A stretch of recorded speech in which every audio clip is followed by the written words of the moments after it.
തെരഞ്ഞെടുപ്പ് പ്രചാരണം അതിന്റെ ഒരു അവസാന ലാപ്പിലേക്ക് വരുമ്പോൾ വലിയ രീതിയിൽ പ്രചാരണ തന്ത്രങ്ങളും കാര്യങ്ങളും എല്ലാം തന്നെ മാറുകയാണ്. നമ്മളുള്ളത് എറണാകുളത്തെ UDF സ്ഥാനാർത്ഥിയായ സിറ്റിംഗ് MP ആയ ഹൈബിയുടെ MPയുടെ ഒരു വാർ റൂം എന്നൊക്കെ വിശേഷിപ്പിക്കാവുന്നതും അതോടൊപ്പം തന്നെ അതിന്റെ ഒരു ക്യാപ്റ്റനുമായ ആളാണ് ഇത്.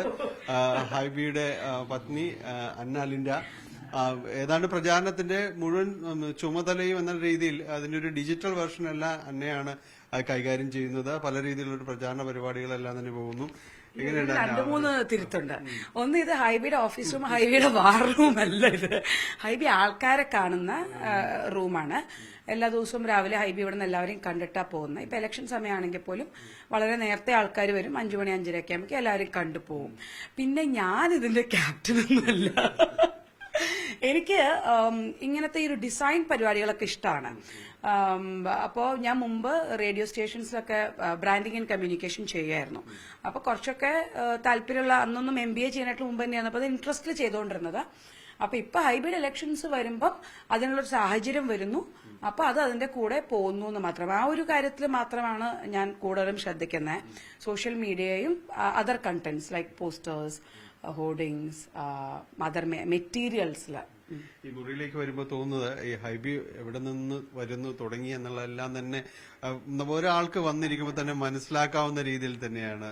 നേരത്തെ അദ്ദേഹത്തിന്റെ പിതാവ് ജോർജ് അദ്ദേഹം MP ആയിരുന്നു, MLA ആയിരുന്നു. എല്ലാം ആ സ്നേഹവാത്സല്യങ്ങളിലൂടെ നടന്ന് വന്ന ഹൈബിയുടെ ഒരു വഴികൾ ഇപ്പോൾ ഉള്ള അന്നയുടെയും അതോടൊപ്പം തന്നെ മകൾ ക്ലാരയുടെയും ഒപ്പമുള്ള ആ ചിത്രങ്ങൾ, അങ്ങനെ ഇവിടെ വന്നിരിക്കുന്നവർക്ക് അദ്ദേഹത്തിന്റെ ഒരു പശ്ചാത്തലവും കാര്യങ്ങളും എല്ലാം കോൺഗ്രസിലെ അദ്ദേഹം നേതാക്കളും ഒപ്പമുള്ള അവരുടെ ഒരു സ്നേഹ ആശ്ലേഷണങ്ങൾ, ഇതെല്ലാം അദ്ദേഹം കടന്നു വന്ന വഴികൾ, അതെല്ലാം തന്നെ ഒറ്റ നോട്ടത്തിൽ വ്യക്തമാകും. എന്തായാലും തെരഞ്ഞെടുപ്പിലേക്ക് തന്നെ നമുക്ക് തിരിച്ചെത്താം.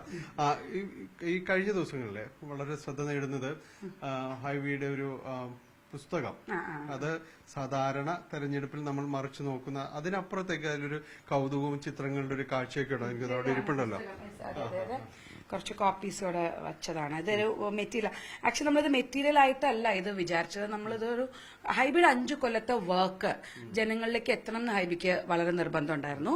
അത് നമ്മളിപ്പോ അടുത്ത പാർലമെന്റ് ഈ തെരഞ്ഞെടുപ്പിൽ മത്സരിച്ചാലും ഇല്ലെങ്കിലും, ഇപ്പൊ നമ്മൾ 2019 വളരെ അവിചാരിതമായിട്ടാണ് ഹൈബി പാർലമെന്റ് തെരഞ്ഞെടുപ്പിലേക്ക് വരുന്നത്. അസംബ്ലിയിൽ ഇവിടെ എറണാകുളം പാർലമെന്റ് ആയിരുന്നല്ലോ. അപ്പൊ അന്ന് നമ്മൾ എക്സ്പെക്ട് ചെയ്തിട്ടുണ്ടായിരുന്നില്ല. പക്ഷെ നമ്മൾ 5 കൊല്ലം ചെയ്ത വർക്ക് നമ്മൾ ഇത്രയും ചെയ്തു എന്നുള്ളത് ജനങ്ങളെ ബോധ്യപ്പെടുത്തുക കൂടി വേണമല്ലോ. അപ്പോൾ ചിലതൊക്കെ ആൾക്കാർ മറന്നുപോയിട്ടുണ്ടാവാം. അപ്പൊ അതിനൊക്കെ വേണ്ടിയിട്ടൊരു സമ്മപ്പ് ഹൈബിയുടെ വർക്ക് നന്നായിട്ട് വരണമെന്നുണ്ടായിരുന്നു.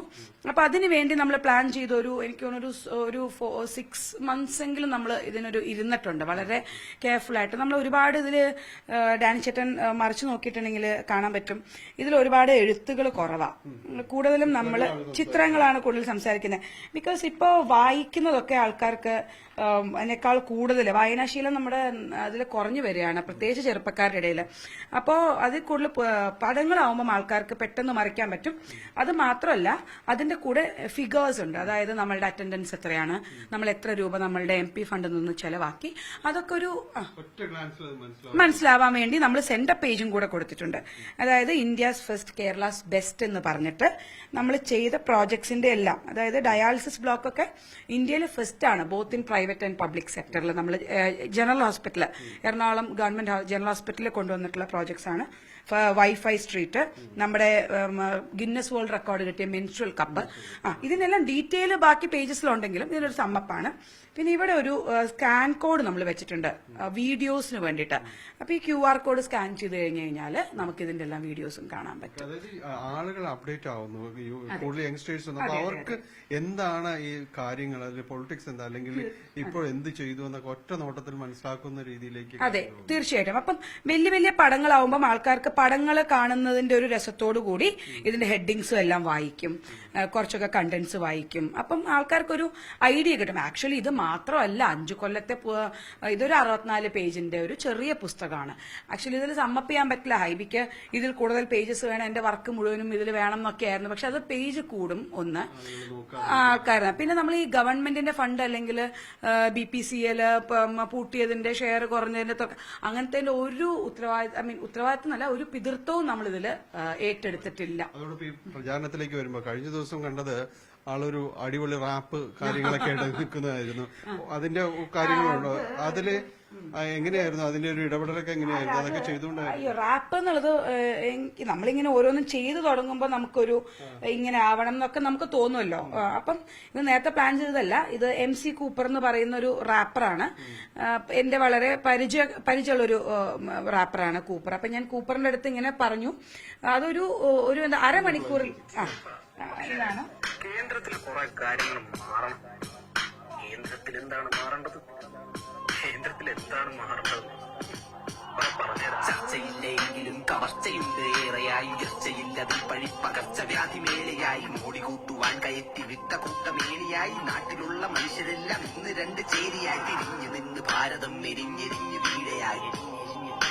എരിഞ്ഞെരിഞ്ഞ് വീഴയായി. നീതിന്യായം അന്യം വന്നിരുണ്ട മേഘചോട്ടിലായി. മതേതരത്വ ചിന്തയോ കിടപ്പതിന്ന് തോട്ടിലായി. നെഞ്ചു പിരിയൻ കോമരൻ വടക്ക് നോക്കി യന്ത്രമോ. വിടർത്തി വെച്ച പത്രികയിൽ മുഴുവനും കുതന്ത്രമോ. ഹൈബി തളർത്തിടും വരൾച്ച മാറ്റും മന്ത്രമോ. കൊച്ചിവെയിൽ തുന്നിവെച്ചു തോളിതല്ലയോ. തോളോട് തോൾ ചേർന്ന് കൈപിടിച്ചുകൂടെ.